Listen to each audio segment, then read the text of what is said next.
The LA Clippers have now made it 3 straight. And what's been the key to the winning streak?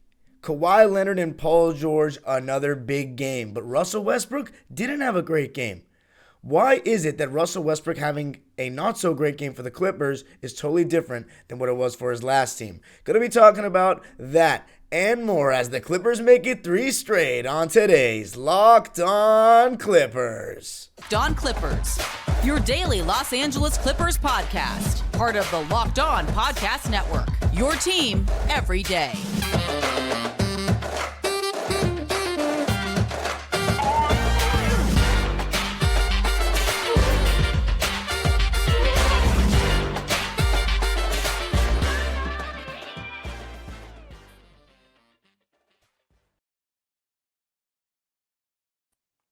Yes, sir. You are locking in with the Clips. Thank you for making Locked On Clippers the first listen of your day, your team every day. I'm your host, Darian Vaziri, in my 18th season as a Clipper fan. You can also follow me on Twitter and Instagram at DimeDropperPod, and of course, subscribe to my own YouTube channel, Dime Dropper, where I do even more Clipper content, whether I'm at the game or at home.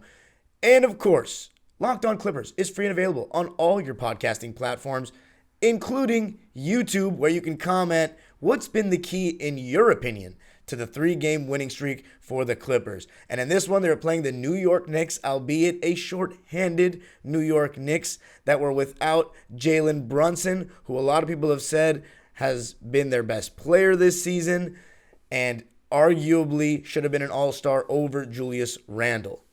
So the Clippers were clearly favorites to win the game. No Jalen Brunson. They should honestly be favorites to win the game, even with Jalen Brunson. But they got the job done. And before we talk about it, today's episode is brought to you by FanDuel. FanDuel is the new official sports betting partner for Locked On. Go place your bets at FanDuel. Going to be talking about them more later, but we got to talk about the Clippers making it 3 straight. And look no further than Kawhi Leonard and Paul George, who set the tone once again, just like we saw in the Toronto game, on both ends. And you look at the Knicks' points throughout the game: first quarter 20, second quarter 27, third quarter 29. I'm sorry, no, I was reading the Clippers one. First quarter 19, second quarter 30, so not great there. But then in the second half, they didn't have a quarter where they scored more than 25 points. 25 in the third, 21 in the fourth. And the 21 in the fourth is the biggest one for me. And the Clippers, and it's the reason why I mentioned Kawhi Leonard and Paul George is not just because of their scoring and their playmaking. It's because when it comes to what I think's been the key to this 3-game winning streak, and you can only say this for a quarter of the Memphis game, but when the defensive intensity has tightened up and Kawhi Leonard and Paul George have been really just active defensively, but more focused defensively, just showing that they're going to set a tone in terms of when they have to guard one-on-one on their rotations, just better communication. And for me, it starts with Paul George, because he's the one that I was pretty critical of when after the Clippers lost to Sacramento, and even after the Memphis game, I was saying people got to take a look at Paul George's defense and the way he's defending. And ever since then, it was before the Memphis game. It was the Sacramento game. And ever since that Sacramento game, it's been 3 consecutive games of, in my opinion, Paul George, some of his best defensive performances of the season. I mean, he's moving his feet. He's getting physical. He's doing well in the passing lanes. Help defense sometimes coming out of nowhere for blindside steals. And his help defense has just been sharper. The rotations have just been sharper. And the Clippers held the Knicks to under 100 points. And in today's NBA, that is quite I don't want to say an accomplishment, but it's something to be proud of for sure, something to take pride in. And I got to love it, because at the end of the day, every Clipper fan knows that we want and we should be a defense-first team with the roster that we have. That's kind of been the focus of the front office, to build a defensive-minded team with a bunch of wings, and it starts with our 2 best players. And you saw that in this game. And Kawhi Leonard is just on an absolute tear of late. I mean, I've seen so many different graphics with the stats he's posting. Let's put it this way. I don't have the exact numbers off the top, or I didn't take any down, but he's averaging about 30, like 7 rebounds, and I want to say 4 assists on like 50% shooting, 40% from 3. In the last 20 games, I think it's been like 50% from 3, and then 90 from the line. So he's been absolutely out of his mind lately, but not really. He's just being Kawhi Leonard. The Kawhi Leonard that we remember in 2021, and he had a nice alley-oop finish today where he got off the ground pretty nicely. But it's funny because his jump shot, even before he got injured, I mean, his elevation on his jumper is so minimal, like compared to most players, but especially compared to his favorite players, Kobe and Michael Jordan, who have big time, especially MJ, elevation on the jumper. He is a mid-range assassin, 30 points per game in his sleep, just like him. But his shot is so flat and he barely gets off the ground. But he's got that bully ball aspect to his game, and Kawhi Leonard was just, it's amazing when you have guys like Josh Hart, RJ Barrett, who are good defenders, especially Josh Hart, really good defenders. And it's not just these guys. The Dorian Finney-Smiths, the Mikal Bridges, all these guys, the best defenders. And as a Clipper fan, you're like, I mean, it doesn't matter who your best defender is. I don't think there's anybody in the world really that can guard Kawhi Leonard one-on-one when he's playing at this level, at his best. You can get him for 1 or 2 games out of 10, like every other star in the world. But overall, I don't think there's anybody in the course of a 7-game series that can actually guard him one-on-one. Because he's a mid-range assassin and he has post-game. And obviously he can hit the three, but I don't even think the three ball is great. He's great at it. I think it's more valuable off the ball than him on the ball. I think on the ball, he gets such better looks at the elbow, in the mid-range area, and I think he prefers that as well because he's smart. He knows that's bread and butter. But I noticed in this game that when he catches the ball, and honestly not just this game, it's been over the course of the last couple of games, when he catches the ball at the elbow, the mid-range area, as a defender, you can't give him room from there. When he's behind the three-point line or even 19, 20 feet away right inside the three-point line, you can back off just a little bit. Because you'll honestly live with Kawhi Leonard taking a contested 3 or contested 20-footer. But when he gets to that 12 to 15, 16-foot range, you're not going to live with that. You're going to press up against him. And when people do that, now Kawhi only needs a step or two to get right to the rim, and he can blow by much easier. And he did that against Josh Hart on one possession in the second half. In this one, blew by, got to the rim, got an and one, and he was just scoring in a bunch of ways. I mean, his 3-ball was falling, his mid-range was falling, and it's funny, his first shot comes out in the beginning of the game. It's so short. Like, you won't believe it. No legs on it at all. Proceeds to make 4 out of his next 5 shots. Like, the guy is just, he's a machine, and he's just become such an incredibly elite shot maker. And he just did not come to the league with this kind of expectation. 38 points, and I wasn't at the game. First game in the Russell Westbrook era that I haven't been to, home game. But there were times I was watching this game, and I was like, I can't believe Kawhi has this many points. It felt so easy, so casual. And that just shows we're starting to become accustomed to the regularity of having one of these 30-point-per-game guys on a nightly basis that also plays winning basketball. I don't want to name call people, but these are championship guys. Championship guys. And Kawhi Leonard's one of those 30 points per game guys that plays championship basketball. And he's on the Clippers. And it just feels weird that I'm talking about it as if we just got him because, I mean, I don't even think I would love to see the number, but I don't know if he's played 150 games for the Clippers yet. And it's still, this is the first season with fans that we've gotten to watch him play in front of us, and I'm starting to get used to seeing him play live. And it's just, I've seen a lot of tweets and a lot of people saying Clippers cannot waste this season because Kawhi Leonard is playing at such a high level. And I don't like talking like that because I just feel as though that, there are other great players on our team, and I still think that to me, it's very rarely. It's not as much in NBA history as people think, to me at least, that guys do everything they can and they don't have enough help. Especially when you play with a star. When you have no all-stars, I get it. Like with the situation that Luke has been in the last couple of years, that's not going to win a championship. But we got a really good player on our team, and the name is Paul George. So I understand what people are saying. You don't want to waste the season because Kawhi is playing so great. But Kawhi, he's still, if he plays like this in the playoffs, he can dictate games too. I don't want to feel sorry for any one player because I think the Clippers front office has done a good enough job putting this team together. But I guess you can say Ty Lue. I kind of agree in that sense that Ty Lue shouldn't waste this year of Kawhi. He needs to play the optimal rotations to benefit him and to benefit the team in general. And Paul George was just awesome as well. And it was 13 points in the second quarter. He didn't even score in the first quarter. He had all 13 of his points in the second quarter, and you saw a little bit of PG getting in his bag, one-on-one, between the legs, crossover to the rim against Julius Randle, mid-post P. It was a stretch in the second quarter where 3 straight possessions, we got really good stuff off mid-post elbow P. Pull up, swish. Next play, they loading up. Kawhi Leonard is found for a corner jumper. Other one, he gets to the rim right after. I don't know why we don't just keep spamming that sometimes when it's working, because elbow P, again, I got to get like the Synergy app or something. Not app, the program, but I don't know, you got to have some connects to get it or play college basketball or whatever, or in the league. But I would love to see his points per possession when he catches the ball at the elbow. If anybody really knows how to find those stats, please let me know, because, it feels like we get something great every single time, and it's like he's catching the ball in a 2-dribble, one-on-one drill that, guys do all the time working out. It seems so natural for him. And I don't know why we don't just do that more. At some point, it's got to be like, I don't want to say go away from what the coach wants, but at some point, it's like if PG calls for the ball at the elbow, especially when teams switch everything and it ends up being ISO ball anyway, I don't think Ty Lue's going to have much pushback. But I will say, as of like the last 3 months, I've noticed Ty Lue's really just calling way more plays on the fly.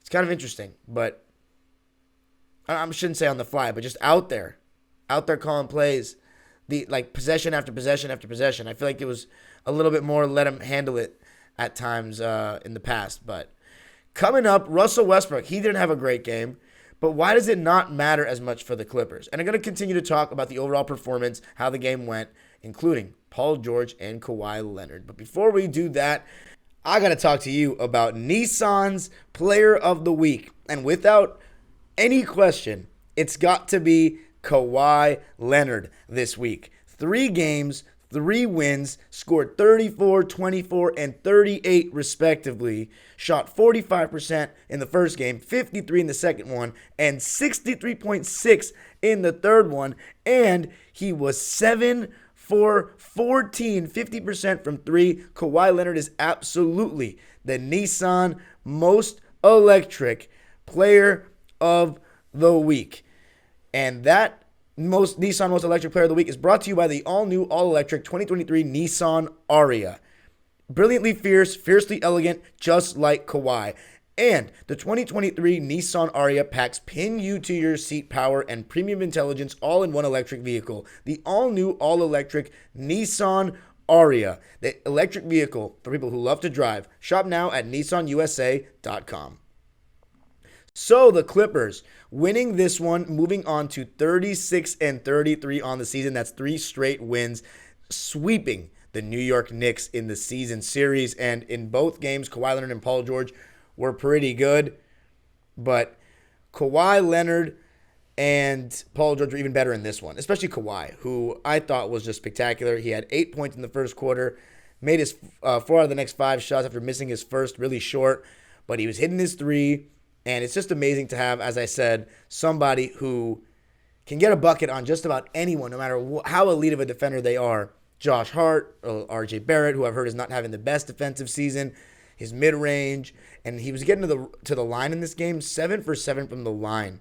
So Kawhi Leonard leading by example, closing the game strong in the fourth quarter as the Clippers outscored the Knicks 30-21 in the fourth. And what's funny is they only led by 2 going into the fourth quarter, and it was that quarter, finally the fourth, besides the Grizzlies game, in which the Clippers pulled away. We've struggled with fourth quarters a lot this season, but better in this one, and it started with our defense. Only 21 points allowed for the Knicks, and 95 overall is just amazing to hold the team under 100 in today's NBA. And it starts with Paul George and Kawhi. Paul George had 0 points in the first quarter, had all 13 of his in the second, and then was pretty good the rest of the way. I thought when the Knicks were hedging all the pick and rolls with Paul George beyond the three-point line, so when they would come out, if Paul George gets that first pass over the top, if you don't put enough pressure on Paul George to make that pass hard, that's a 4-on-3 situation, and I thought Mason Plumlee and Terrence Mann each did a really good job slipping the screen and making a nice read. One time Terrence Mann in the first half found Nico Batum for a cutting dunk. I believe that was the only shot Nico Batum made all game long because he was 1 for 4. And Terrence Mann, his only basket all game, he did not have a good game in terms of offense. was on a cutting dunk from a 4-on-3 read created by Mason Plumlee because Paul George got two guys on him and got the hockey assist. So PG doing his thing. He was a game high plus 21 when he was on the court. He had 22 points, 8 rebounds, 8 assists to only 1 turnover. So that's an amazing statistic. And the Clippers only had 8 turnovers as a team. So taking care of the ball better was really, really good. Paul George, 10 for 21 from the field, 2 for 8 from 3, so not a great three-point shooting game. And he also didn't shoot a free throw, which is a little concerning because you want him to get to the line. But 40 minutes played is a lot. He got the job done. Kawhi Leonard in 37 minutes, 38 points, 4 rebounds on 14 for 22 shooting, 3 for 6 from deep, and 7 for 7 from the line. There are not many players in the world playing as good of basketball as that guy right now. But Russell Westbrook, he didn't have a very strong game. And the reason why I say that was first quarter, I thought he had a bad stretch where there was a take foul. He missed both free throws. And then he was trying to post Emmanuel quickly up, lost the ball, and then shot a bad 3 after that. So that was like his first quarter stretch. Wasn't very good. And defensively, not doing too much either. Getting blown by on screens. And Emmanuel quickly was doing a really good job of keeping Russell Westbrook behind him on those screens, weaving in the pick and roll. And Russ, I just thought not enough ball pressure. And when you're getting hit with that screen, if you're feet away from the offensive player and he's coming off that screen, well, you're way behind the play. At least you got to try to fight him through that screen, be, I don't want to say chest to chest with him, but closer to him, put more ball pressure on him. And Emmanuel quickly was the best starter in this game for the Knicks. He had 26 points, 10 rebounds, and 4 assists on 8 for 18 shooting. He was really good. Julius Randle, though, I thought the Clippers collectively did a really good job on him. You saw Kawhi getting switched on to him a lot. Paul George. Marcus Morris even held his own, and I thought he was decent defensively in this game again. Solid help defense, and Julius Randle was settling a lot with Morris. And I know Julius Randle has a tendency to settle a lot, but I don't know if Marcus Morris was just a much better defender back when they played together or something, but he seemed a little bit hesitant to drive on him, which was weird. If he'd been watching Marcus Morris this season, he should have tried to get by him every play, but we'll take it. Julius Randle, 5 for 24 from the field, 3 for 10 from deep. So the Clippers will live with 10 3-point attempts for him. But Russell Westbrook, to go back to him, second quarter, still not great. He was just going fast breaking, just missing layups, getting to the basket quickly, blowing by guys like Emmanuel quickly, and just missing layups. So I thought he was better in the third quarter. Had a nice bullet pass to Paul George when they were face guarding him. He had a nice bank shot against Randle, and he kept it efficient and didn't do too much. But mainly, Ty Lue knew that he wasn't having a great game and only played him 23 minutes, which was out of the 9 guys who played, not counting Amir Coffey in garbage time, was the third lowest. Terrence Mann only played 19, which honestly I'm okay with in this one because he only had 2 points and was 1 for 6. And then Nico Batum was 1 for 4 as well, and he played 16 minutes. And actually, it was the fourth least because Mason Plumlee played 21, and he was whatever as well. The bench didn't do that much for the Clippers in this one. I thought Eric Gordon was the only one off the bench that really gave the Clippers a positive game in terms of his standards. The thing about Terrence Mann and Nico Batum are they're still going to play good defense when they're out there. And Mason Plumlee is always going to try. So at the very least, they're going to give you the effort and help keep the score under 100, which was a big reason the Clippers won. And Eric Gordon, 10 points, 4 for 9 from the field, 2 for 5 from deep. Was hitting his 3, getting to the basket. 10 points off the bench is solid. Defense was also solid. That's 4 straight good games now for EJ since the Sacramento game on the road. So I'm loving the way he's been playing. And overall, the Clippers shot 48.3% from the field. We're 10 for 30 from deep, so not great. But they'll take the win, and it starts with Kawhi Leonard and Paul George defensively. And the main reason why Russell Westbrook having a bad game is not as big a deal. 1, he doesn't have a $47 million price tag of expectation. 2, Ty Lue's shown already that he's going to go away from him sometimes when it's not working. And 3, Russell Westbrook himself has bought in and seems to be all about winning because of everything that's been said about him across the hall. And right now, he's all smiles, and I love his attitude. And I like how he's mentioning how vocal he is and how this team needed that. And everyone seems to be backing that up. Because the one thing I did say when we got him, even though I wasn't pleased about it, was that he was going to add a vocal element to the locker room. And I think he's doing that. And coming up, I'm going to be finishing off with looking ahead at the upcoming week for the Clippers. And overall, just summarizing what's been so good for them in this winning streak. Going to be talking about that coming up. Before we do that, this episode is brought to you. This episode of Locked On Clippers is sponsored by BetterHelp. Have you ever needed help and been afraid to admit it? I have. And therapy, I know a lot of people, especially young men, don't like considering it because it's hard to admit that you just need someone to talk to. But sometimes you just need it. And getting to know yourself can be a lifelong process, especially because we're always evolving as humans. Therapy is about deepening your self-awareness and understanding and realizing you do have flaws and can work on them and can take those steps to work on them. And sometimes you just need clarity on how to do that. If you're thinking of starting therapy, give BetterHelp a try. If you're thinking of starting therapy, give BetterHelp a try. It's entirely online, designed to be convenient, flexible, and suited to your schedule. All you have to do is fill out a brief questionnaire to get matched with a licensed therapist and switch therapists anytime for no additional charge if you're not satisfied with the one you have.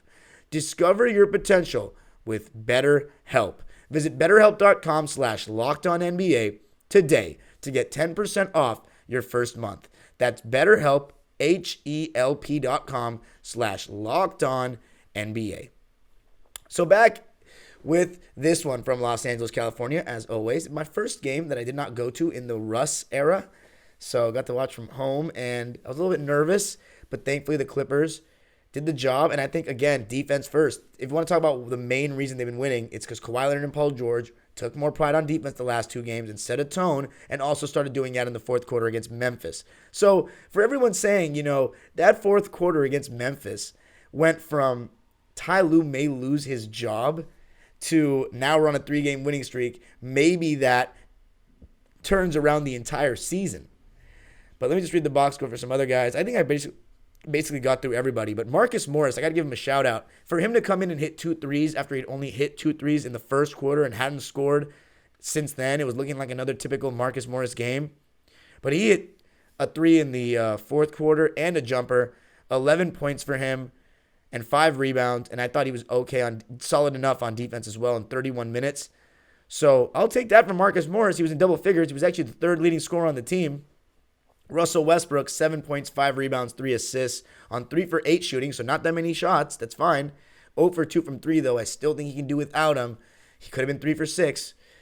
And then Zoo. I thought Zoo didn't have a great game today because there were a couple times where Mitchell Robinson just grabbed rebounds over his head. Mitchell Robinson had 14 rebounds, 8 of them offensive rebounds. Zubats had 8 points and 6 boards in 27 minutes on 4 for 6 shooting, so it doesn't sound that bad, but I do expect better from Zoo personally. But it is what it is. The Clippers win, and even though, look, these wins are not anything to write home about. Toronto is a solid team. The Clippers are better. New York was without Jalen Brunson. They're 3 games better than the Clippers, technically, even though they play in a different conference. But Jalen Brunson is a big key to their team. He's arguably their best player. So the Clippers had to win this game. Now, the next one is going to be a little more complicated, and that's going to be the Golden State Warriors wow, the Clippers have a couple of days off. We don't play the Warriors till the 15th. Today, so Sunday's the 12th, Monday's the 13th. Wow, we don't play the Warriors. The next game the Clippers don't play until Wednesday. Damn. And the Warriors are a terrible road team. But Stephen Curry is back. Andrew Wiggins is still not back, and they were saying that he may not be back for a while. So condolences and prayers to Andrew Wiggins. I hope he's okay and hope everything's all good with him. But the Clippers are half a game above the Warriors. This is a massive game. Massive. And they have plenty of rest. And the Warriors are atrocious on the road. Gotta be another must win. I mean, every game is a must win at this point. But this really is another must win. Make it 4 in a row. Keep the momentum. That's enough days off where Kawhi Leonard and Paul George are going to play. They got to get the W. But that's it for me. You can follow me on Twitter and Instagram at DimeDropperPod. And subscribe to my own YouTube channel, Dime Dropper, for more Clipper content. I also went live after the game to talk about it with some Knicks fans. And subscribe to Locked On Clippers on YouTube. And let me know what you think is the biggest reason why the Clippers have won 3 games in a row. Make sure you turn on the notification bell, Locked On Clippers. Make sure to turn on the notification bell on YouTube so you know every time Locked On Clippers posts. And thank you for making Locked On Clippers your first listen today. Now make your second listen Game to Game NBA. Every moment, every top performance, every result. Locked On Game to Game covers every game from across the NBA with local analysis that only Locked On can deliver. Follow Game to Game on Locked On NBA, available on the Odyssey app, YouTube, and wherever you get your podcasts. The age-old proverb continues. Go Clippers. That's 3 in a row.